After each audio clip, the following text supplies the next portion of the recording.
Hello and welcome into the Skraby Show here on 97.3 The Fan. Thank you for joining me. Thank you for joining Chris and I for the last last 4 hours.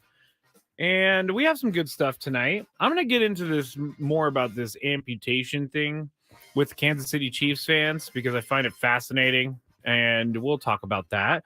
We'll also talk about the spring breakout game for the Padres prospects. That is the first annual spring breakout game. And I'll tell you a little bit about that. Plus, we're just going to have some fun today.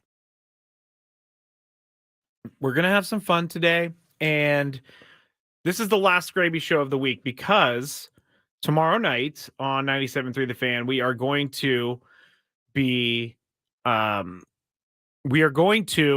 I was reading something and then I got distracted. This is my ADD at its finest right now, and I'm on the radio, so I need to focus.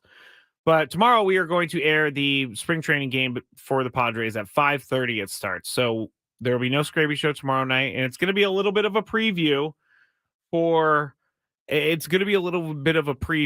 for what the Skraby Show is going to be like in the future, because we're coming up on the baseball season, and whenever there's a game from 6 to 7, there will be no show. But I am going to do some YouTube lives. I am going to do some podcasts. So I want to keep in touch with everybody. I've got a lot of great feedback, so that's great.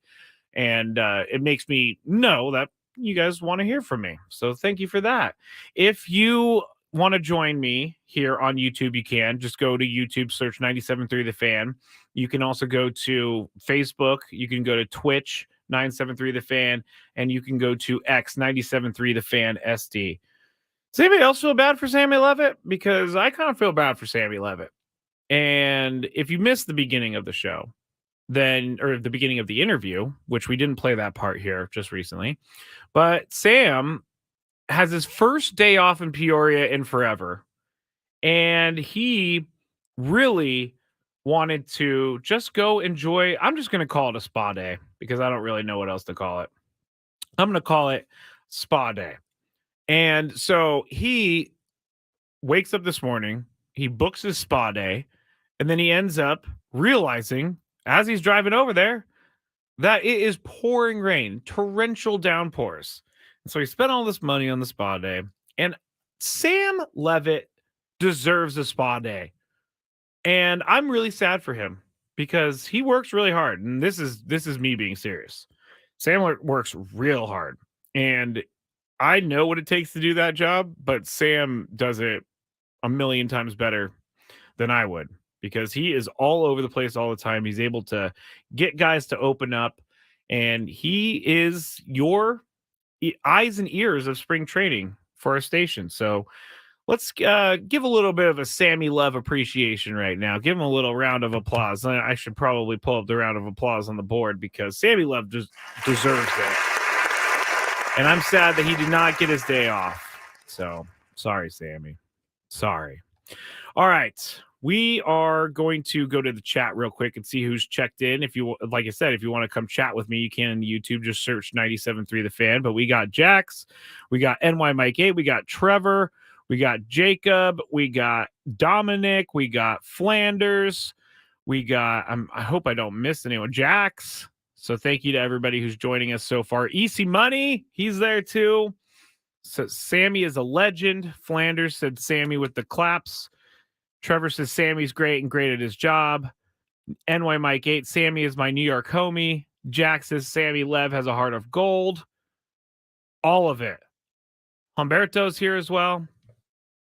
Oh, I activated a chat and I didn't mean to. But that's enough for the Sammy Lev talk because Sammy Lev will be on our station all season long and on our show all season long. It's time to get caught up on the latest with the news of the day. All right, so no media was allowed to go to the Padres facility today because they closed it down. There was no game, and they basically said, everybody else, we just want a day where there's no cameras, where there's no questions. We just want a day to do our thing. So they did, and there was a backfield throwing session for Joe Musgrove today. So I'm looking to see, what he did, but there was no reporters there, so we don't really know. And I want to bring you this because it's an interesting idea. I don't know how it's going to work, but it does involve the Padres, and it's called the Spring Breakout Series, which it's going to happen for the first time. It aims to get each team's top prospects in front of fans. But one problem for the Padres, some of their prospects that are supposed to play in this game might find themselves on the plane to South Korea for the Seoul Series. So the Padres breakout series team might be light a few people like Jackson Merrill, possibly Graham Pauley, possibly Jacob Marcy, guys like that. So when they do play this game, we're going to have to see. It's supposed to happen on March 15th, and it's against the Mariners.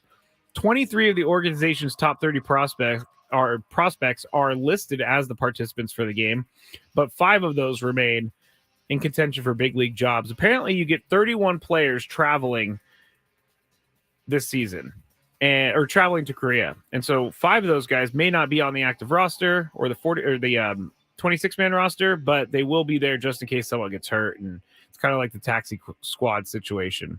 But here's the roster for the spring breakout game for the Padres. Catchers, you have Ethan Salas, obviously. JD Gonzalez, Brandon Valenzuela. Infielders, you have Nerwillian Cedeno. Oh, man, I just set myself up for some heartache with these names. But then you got Marcus Castellon. We got Leodalis DeVry. Nathan Martorella. Jackson Merrill, that's easy. Graham Pauley. Eggy Rosario. Then in the outfield, you have Homer Bush Jr., Dylan Head, Jacob Marcy, Samuel Zavala. That's a pretty good outfield right there, if you ask me. Pitchers, you have Ryan Berger, Jairo Iriarte, Austin Krob, Dylan Lesko, Adam Mazur, Carson Montgomery, Braden Nett, Cole Paplum, Bradley Rodriguez, Cole Paplum, Javian Sandridge, Warabi Snelling, and Drew Thorpe. Sorry, everybody had to hear me read those names, but those are the guys who are going to be playing in the spring breakout game against the Mariners. And all of Major League Baseball is doing this, so it's not just the Padres and Mariners. It's going to be something where you get to meet these prospects early. And I understand the actual idea of why they're doing this, but I want to see how much actual interest there is in these spring breakout games. Is it just going to be the hardcore of the hardcore of the hardcore fans, or is it going to be people like me who are playing fantasy baseball and want to check some of these guys out to kind of keep their names in my head? I'm not real sure how this is going to go. But if the Padres, as a Padres fan, I know people are going to watch this game because they want to see the young players. It's going to be a little bit weird with most of their young players gone, most likely, to Korea. But we'll see. March 15th, that's when that game happens. And it is March 7th today. So we have 8 days before this game. And a lot of big names for the Padres there. All right, next news story will be the Aces. Las Vegas Aces became the first WNBA team to sell out allotted season tickets. And the reason I bring this up is because we've been talking so much about Las Vegas. We talk about the A's and whether or not the fans want them in Las Vegas. And it seems like Las Vegas wants sports. The city wants professional sports. But for some reason, no one wants the A's. And we're going to talk about the renderings that the A's put out the other day, which is kind of hilarious because some people really looked at them and they figured out they found some mistakes in the drawings. But the 2-time defending champion Las Vegas Aces sold out their season tickets, which was 8,600 season tickets. And that's pretty good because they were the first team in all of WNBA to do this, which I thought was kind of interesting as well because the Indiana Fever are expected to be able to draft Caitlin Clark in the WNBA draft. So I was thinking maybe those fans were going to pick up everything, but they're not mentioned in this article. The last year, the Aces averaged 9,551 fans per game and had 9 sellouts. Most of those games were at the Michelob Ultra Arena, but then they did also play twice in the T-Mobile Arena where they drew more than 12,000 fans for both games. And this is a crazy. It's not crazy. Let me take that back. It's not crazy, but the way that women's basketball has jumped on the scene here, I mean, in the last year, I know in the last 5 to 10 years, but in the last year, I would say things have amped up a ton because I don't know that we talked as much women's basketball on the show prior to this last year as we have because Caitlin Clark is great and you got Angel Reese, you got that rivalry. So the WNBA is getting bigger and women's college basketball is getting bigger. Remember a couple years ago when they had those weird weight sets that for the NCAA tournament for the women, they had like basically a hotel gym for them to work out with, and the players like tweeted it out and Instagrammed it out and everything like that. And then the organization officials got them a better gym, got them a better food situation. But women's basketball is coming up fast. And I said it already. I'm looking forward to seeing Caitlin Clark play in the WNBA. I want to see what happens. All right, this Chiefs fans and the frostbite. This is another news story that's been circulating on every single news site that I go to, and a sports news site. And the title of it, many Chiefs fans who suffered frostbite at bitter cold playoff game need amputation. So if you're just getting in your car right now and you don't know about this, I guess according to the Grossman Burn Center at Research Medical Center, 70% of the patients that were referred to them for frostbite injuries suffered during the bitter cold are now being advised to schedule amputations. A lot of those are Chiefs fans. And they saw a ton of frostbite patients in the hospital, but some of them had frostbite that was bad enough that they had to go and be seen by a specialist. The patients, according to the spokesperson, the patients who had their frostbite injuries along with the Chiefs game, they're just getting to the point now we're starting to discuss their amputations that might be necessary. It's a lifelong process. They'll have sensitivity and pain for the rest of their lives, and they always will be more susceptible to frostbite in the future. So we are also educating them to make sure they stay warm for the years and months to come. The question that I asked Chris during the Big Five was, the question was whether or not the NFL should hold responsibility for some of these amputations, for some of these people that were frostbitten at this game. Chris said yes. I want to hear this case which surprised me. It was kind of opposite day for Chris. But my thing is, like, you knew going to the game that it was going to be -27. And you knew going to the game that you should not take your shirt off when it's 4 below zero. So I have to say that, as much as I want to hold the NFL's feet to the fire, I really don't think it's the NFL's fault. And I know that they could postpone the game. They could have done something else, held it during the day, moved it, because they did postpone the Bills game. And the difference to me for that is that it was snowing like crazy in Buffalo, and they had feet of snow, and it would have been dangerous to try to get all of those players or all of those people to the stadium. It just wouldn't have been easy, and there would have been deaths. So they stayed home, and I understand that. But when you acknowledge you're going to a playoff game and it's going to be freezing and you don't cover up enough, I'm sorry, but I think that's on you. I do. And that's a little harsh. I get it. But why are you going to a game? And I'm looking at a video right now as I'm saying this of a guy. Don't take my shirt off. With his shirt off. So I think you got to be responsible for what you do at these games. And I know I really want to come down to the NFL, but I can't. It was -4. The wind chill was -25. And the frostbite time was -30 minutes. You can get frostbite in 30 minutes or so. And frostbite, I've never had it, but it sounds terrible. I feel for these people because they're going to have to lose they're going to have to lose their fingers now because of the playoff game. At least they won, and they won the Super Bowl. I guess that's worth it. But that's it for the news of the day. When we get back, I want to talk about Dalton Schultz. It's just a small story, but it was interesting. Dalton Schultz of the Texans had some things to say about the Dallas Cowboys and what it's like to play for them, which I thought was cool to get a little peek behind the curtain. So we'll talk about that when we get back here on the Skraby Show. Also, more Padres ahead on 97.3 The Fan. Stream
Skraby back with you here on 97.3 The Fan. This is the Skraby Show. You can follow me on social media at Matt Skraby, MattsKraby, as in boy, Y. You can watch in the YouTube chat or watch on YouTube and chat with everybody else if you want to. Just go to 97.3 The Fan or search 97.3 The Fan on YouTube, and you will be able to find the live show.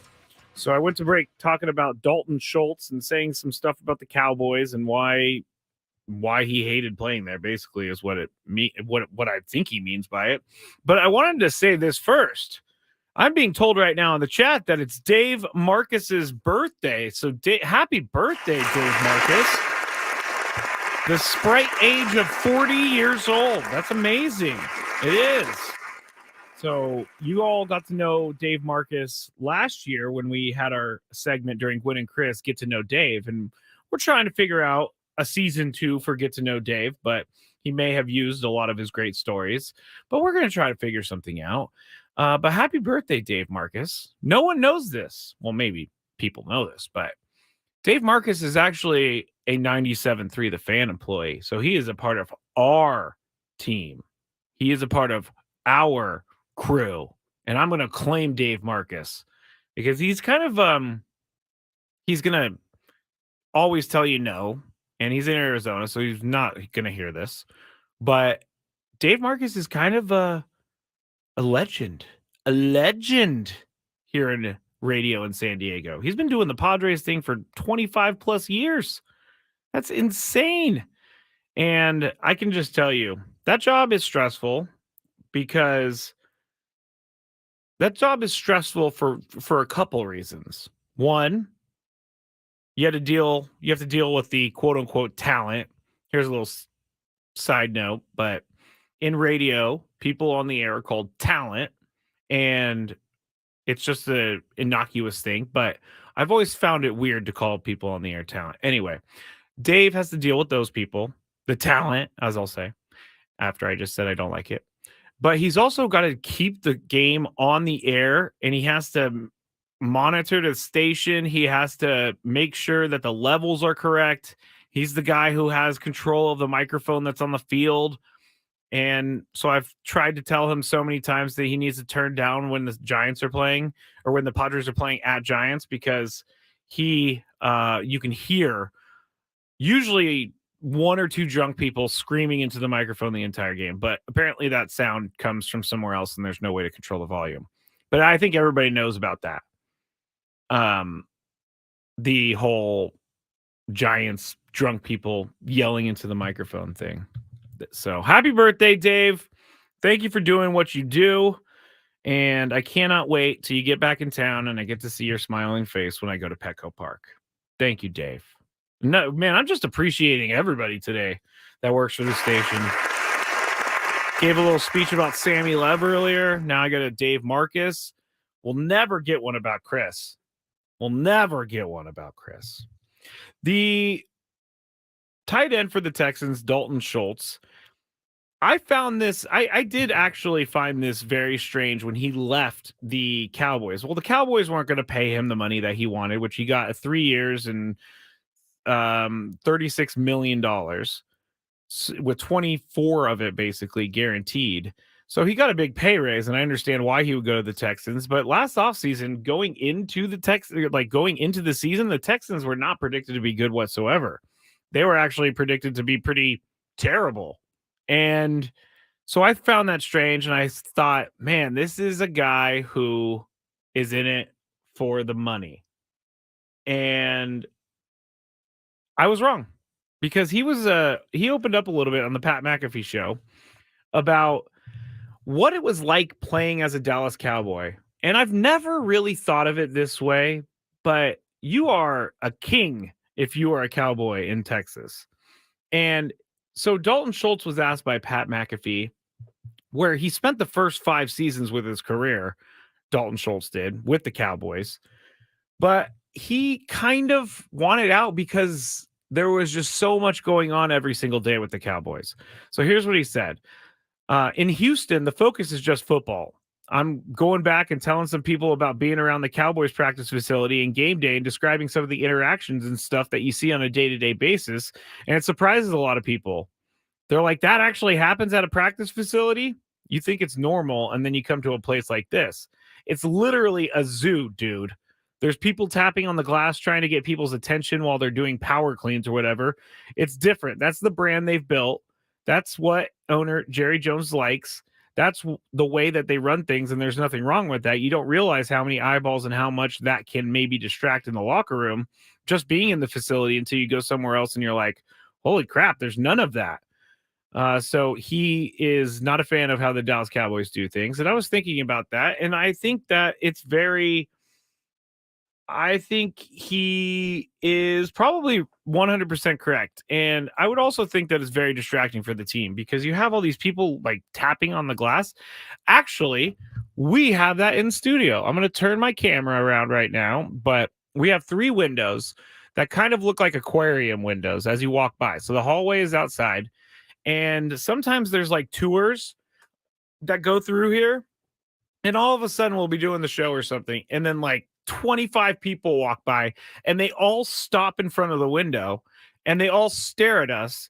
And they all while the person who's taking them around the building and showing them around is just talking and everything. And we wave and it's fine. I mean, people don't get to see radio shows and how they're done and what they look like. So I think it's definitely interesting, but it's really distracting. So I can see how Dalton Schultz would find it distracting as well. Because if you're like trying to do weightlifting or if you're just trying to practice, maybe watch film and then you walk outside and like 400 fans are mobbing you, I could see that being a problem. And I don't know that I would be a good Dallas Cowboy. I can't believe I just said that. But Dalton Schultz wasn't leaving for just the money, but he was leaving to go to a place where he can work on his craft instead of having to be a sideshow. And so Dalton Schultz, that was something that I saw today. And I was like, makes a ton of sense, especially since we're kind of like that sometimes. We feel like fish in the aquarium. Like no one's ever really tapped on the glass, but I'm sure that at some point in time, it's going to happen. And also there's like this weird glare because some of if behind the door or like behind me, are all of the windows. We're on the 6th floor, but these windows over there sometimes glare back with the sun. So then you have a bunch of people standing there and all you can see are their legs because the glare is cutting off of their torso and their head. So you have no idea who's outside. So sometimes Adam comes around and he's in the window and he's like waving his arms like, hey, I need your attention. And I can't see him. I can't see who it is. So I kind of really just kind of try to ignore it because it's distracting. And then I realize that it's Adam and I have to go out there and it's a whole thing. But anyway, there you go. Dalton Schultz telling us all why the Dallas Cowboys are the worst. I said it, the worst. All right. The Padres, they're off today. As we said, they are going to head to Korea here very shortly in less than a week, I believe. And they are going to be having a big old trip. Like, Tony was telling me about it, and they're going to be doing some exhibition games. They're going to be doing some appearances. So it's not like the Padres are going over there and they are just playing baseball and that's it. They're going to be doing a ton of things, and they're going to be meeting a lot of fans, and they're going to be doing all of that. And I saw this on the chat earlier, but it's interesting because the WBC was last year. And I was seeing some people talking back and forth about, that hurting the team last year and it not allowing the team to gel last year. And again, I've said this on the Skraby show before that I don't want to do the whole thing where, oh, well, this team hasn't gelled yet. Just wait till they gel. I don't want to do that again. But so everybody was gone and it was just kind of a weird vibe, as Jake Cronenworth said, and Manny said, I think.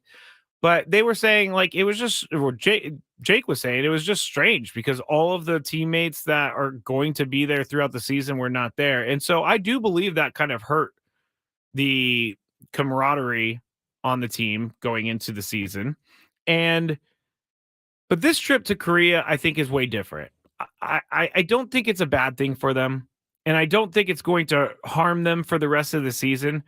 If anything, I think this trip is going to be really good for them because they're going to be going together and they're going to be forced to stay together and they're going to be forced to do all these things.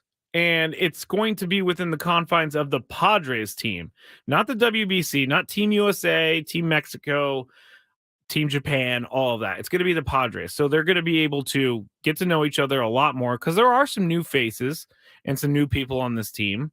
And so I know that Joe Musgrove had a camp earlier in January so that he could meet everybody. But if you're able to spend a ton of time with someone and you're able to kind of bro out, that was a really weird way of saying it, but if you're going to be friends, then going on an international trip is exactly what you do, because you're kind of forced to either figure out a way to coexist with that person or you just really hit it off real quick.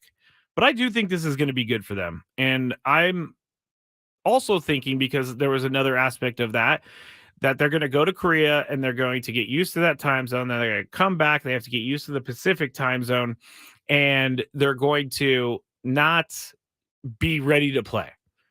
I don't buy that whatsoever, because they come back and they have like 8 days off before their next game. They'll be fine. They're leaving as soon as the game, well, not as soon, but right after the game in Korea. They're leaving to come home so then they can get used to things.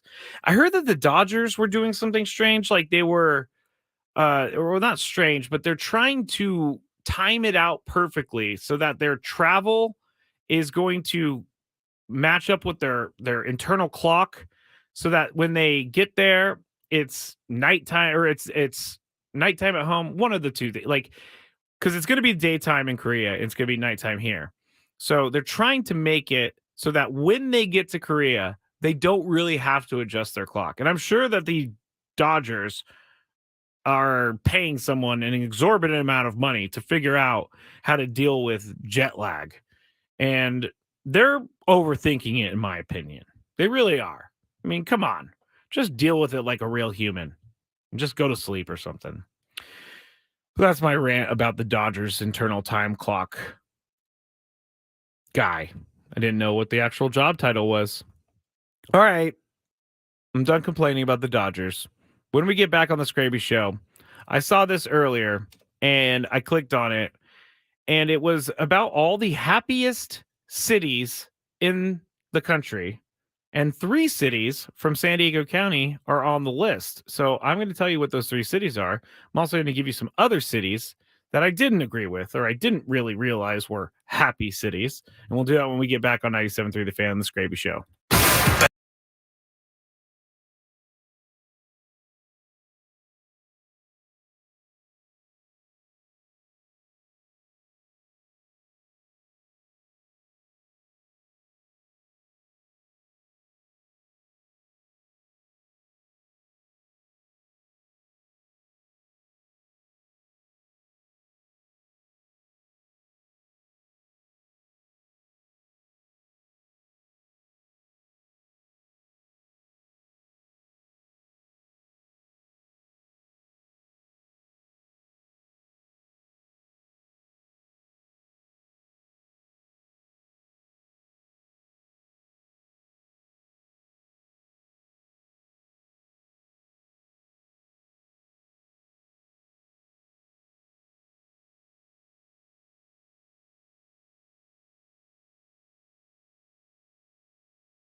Matt Skraby, last segment of the Skraby Show of the week.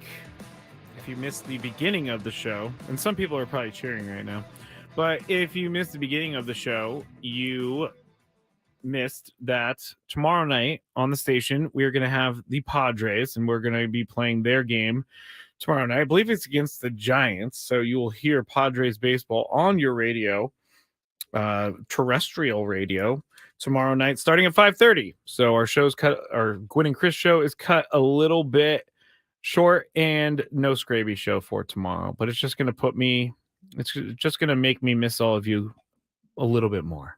I'm trying to look to make sure. Yes, tomorrow they're playing the Giants.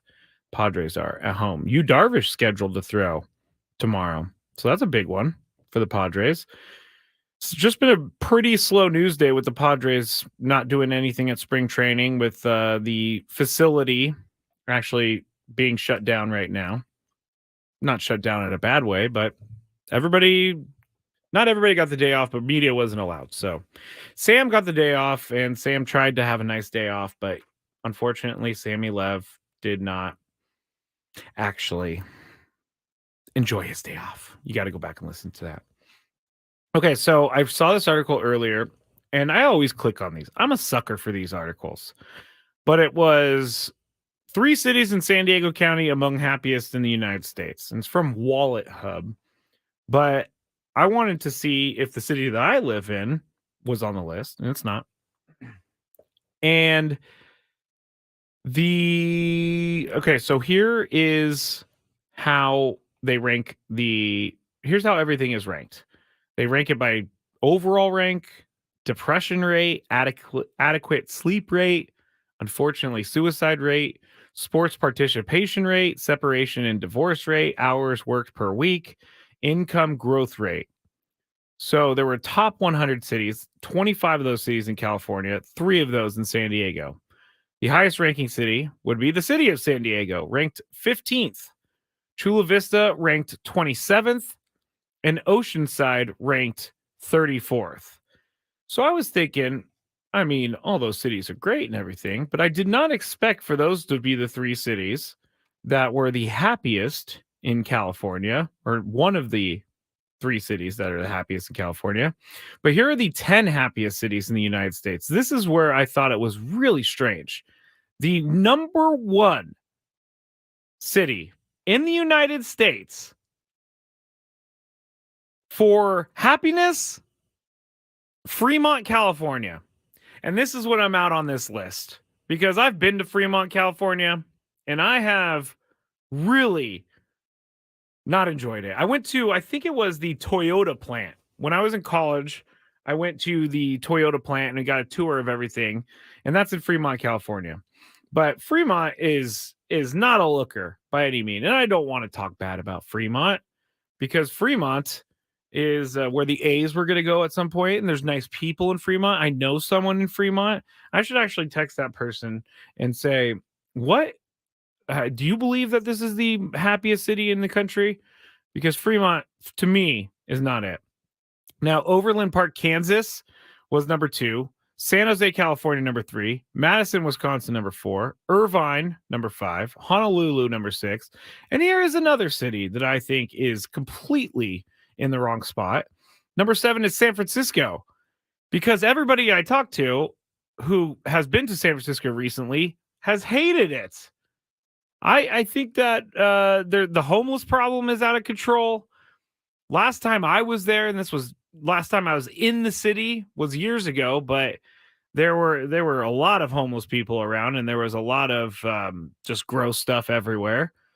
And I know that the real estate market, at least for my friend, took a sharp turn down in San Francisco. So I can't believe that San Francisco is number 7 on the list. Then you got Pearl City, Hawaii, Columbia, Maryland. Or no, Columbia is in Maryland. And Scottsdale, Arizona. So there you go. San Diego, Chula Vista, and Oceanside are the top 3 for San Diego County.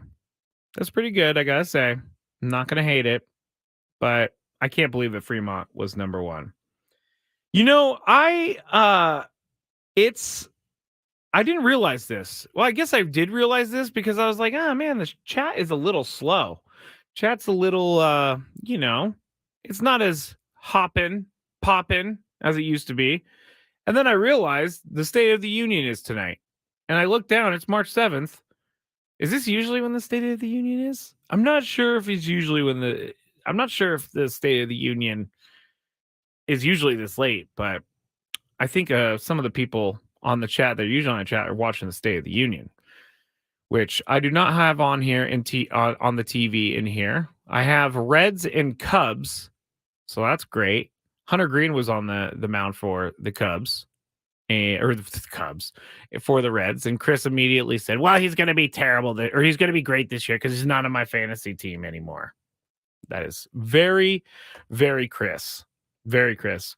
So again, I'm trying to read these new news stories that seem like they have some good information. This is the problem sometimes when you do a show by yourself, is you're trying to read about something that you want to talk about, but then you're by yourself and you're on the air and you're running the cameras and the board and the microphone and the internet and all that stuff. But I'm just gonna heavyweight legend Mike Tyson. We talked about this earlier. This is a Skraby topic right here.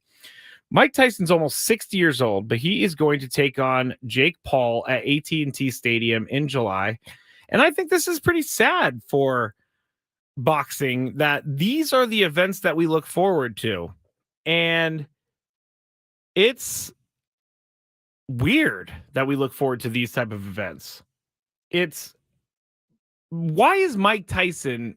I mean, I guess Mike Tyson probably needs some sort of money. I'm not sure of his financial situation, but it just seems weird to me that we are now more excited about boxing matches that aren't even really professional boxing matches. Like Mike Tyson and Jake Paul. And if Jake Paul beats Mike Tyson, funny business going on.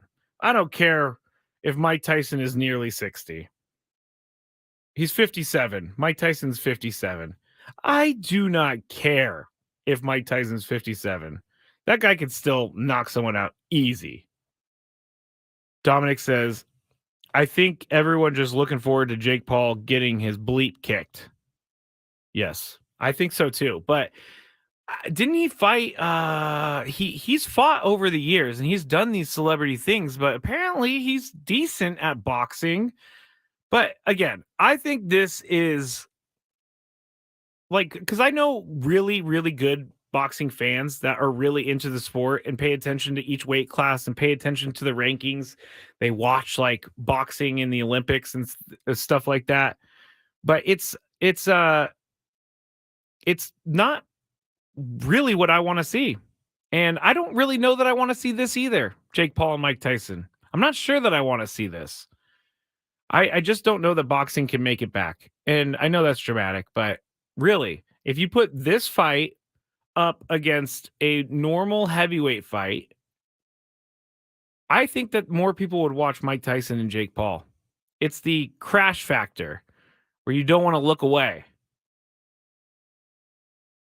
Eric says, honestly, boxing has become a joke and Jake Paul is the biggest clown at the circus. I can't disagree with that, but I also don't want to seem like I'm a hater like I usually do. Because I thought the whole Jake Paul thing, here's where I became an old man. I thought the whole Jake Paul fascination was going to go away after a few years, but he's, I guess, become more rich and he's become more of a household name. I don't really get, now we're just talking, but I don't really get why certain people make it big. And this is not me being mad that I didn't make it big because I don't care. I think actually it would stress me out if I was always getting the hate that Jake Paul gets. But it's so weird to me that they pop on the scene and all of a sudden they do one thing and then they're stuck in the American psyche. And it doesn't work like that way for everyone. But he is doing something right because he's rolling in the dough. And I think Jake Paul is actually with like a Norwegian or Finnish speed skater too. So life is good for Jake Paul, I guess. Sometimes people with the most money aren't the happiest. Humberto says, I refuse to watch and give in to its financial gain. I cannot support these clown acts in the ring. Trevor, Mike T going full Van Gogh on him. Oh, can you imagine if you're Jake Paul? Wouldn't that make you nervous a little bit? I think I would be pretty nervous, even though I know that Mike Tyson's not going to bite my ear off. I think that I would be probably nervous because Mike Tyson possibly could bite my ear off. I remember that fight because I was, let me look up the date real quick because I was in Tahoe with my family when we were growing up. We went up there, and so there was a casino that had the whole fight going on with the Holyfield and Tyson fight. And I'm trying to quickly look up this fight. 1996. So I was 11 years old. And I remember people being very angry that the fight was stopped. And without like going and researching everything right now, I believe like Mike Tyson said he didn't mean to do it, but Evander Holyfield obviously lost part of his ear. But can you imagine? That would be pretty frustrating if you're paying all this money to watch the fight and it ends in a disqualification because Mike Tyson bit Evander Holyfield's ear off. So that's the reference by Trevor to going full Van Gogh on him. It's I'm going to at least check out some of the clips that are on YouTube or on TikTok. I'm actually not on TikTok, but Instagram. I'm going to check out some of these clips because I do want to see if Jake Paul can actually hold his own against Mike Tyson. I don't think it can happen. Whatever happened to the Jake Paul and Floyd Mayweather fight? Did that already happen? Because I thought that they were fighting. Maybe they did already fight. I'm looking up this real quick as well. Just to make sure. March 9th, 2023, a year ago. It doesn't really look like they have fought yet. Jake Paul, here's an article. Jake Paul boasts of being the new Floyd Mayweather. Anyway, I've talked enough about Jake Paul. It's time for this. What's annoying Skraby today? Let's find out. It's time for the Daily Gripe. Sorry, everybody. I didn't have much sports to talk about tonight. This is the time of the year with spring training where it's just really tough when they have a day off because we're basically reacting to things on a daily basis. So hopefully you enjoyed my rambling tonight. But my gripe is this, and it has to do kind of, sort of. I wasn't planning this, but Mike Tyson and Jake Paul are going to fight on Netflix. That's the big thing. And so I was notified today that Netflix is about to charge more. And this is my gripe. Netflix is buying this boxing match.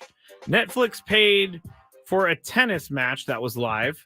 And they also paid $5 billion to WWE to stream weekly Raw starting in 2025. My gripe is do not charge me more because you make bad business decisions. Netflix is a good service. I do love Netflix. I watch Netflix all the time because they have a lot of great stuff. But I'm considering leaving Netflix because of this. It's not my fault that you decided to pay WWE $5 billion. It's not my fault that you make like 150 shows a year. Like, I should not have to pay for Jake Paul's salary. And I'm over it. I am over it. Thank you, Maria, giving me the hundreds. And Maria, I'm going to start talking about conspiracy theories again next week. I just didn't really have any good ones to talk about today. But yeah, that's my gripe. And they're also cracking down on password sharing, Netflix is, which I kind of agree. It's terrible when you have one person paying for an account and 20 people are accessing that account. I don't mind cracking down on password sharing. But I do blame them for spending $5 billion on WWE and then raising my prices. Netflix is going to be like a cable bill in a couple years with all this stuff. Humberto, I'll fit these in real quick. Netflix is finally getting good with the sports docs and now they want to tax us. Yes? Yeah, you're right. Dominic, laugh out loud. They're making it your fault, Skraby. You know what, Dominic? That is a far out comment that you just made. And I really agree with it. They're making me pay for it. And I don't like it. All right, that's it for the Skraby Show for this week. Thank you to everybody for listening. I will be back with Gwen and Chris tomorrow starting at 2 p.m.